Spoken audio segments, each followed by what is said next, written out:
Hi everybody from New York, from very close to the United Nations headquarters, which is that tall building there behind me.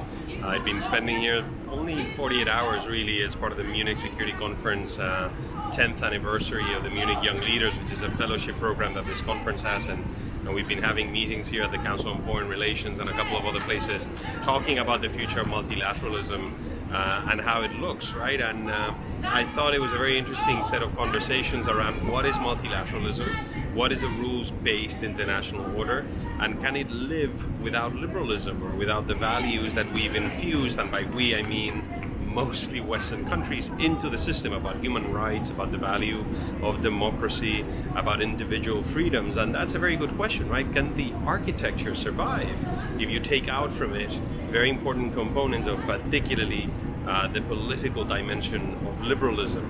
And what will China want to see out of the international order as it becomes a very prominent power and gets to shape that system? And I think these are all still very open questions. One can imagine a multilateral system that still has rules, that still has norms that regulate commerce and interstate dialogue and conflict, but are deprived of other issues, of other values. So it would be a weaker structure, much more Westphalian. This is what political scientists refer to when we mean a system where sovereignty is paramount.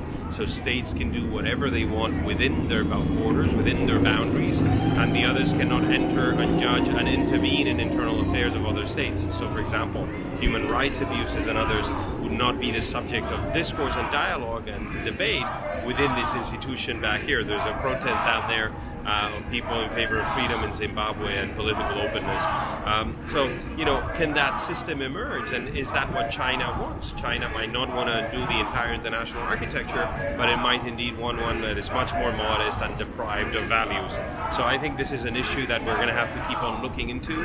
How does the multilateral order look moving forward? It's going to be a very big debate next week. The General Assembly will be meeting in the building behind me with all these leaders of state and government from around the world. And this idea of the weakening architecture, I'm sure, will be in part central to the discussions. So bye-bye from New York. Thanks for listening.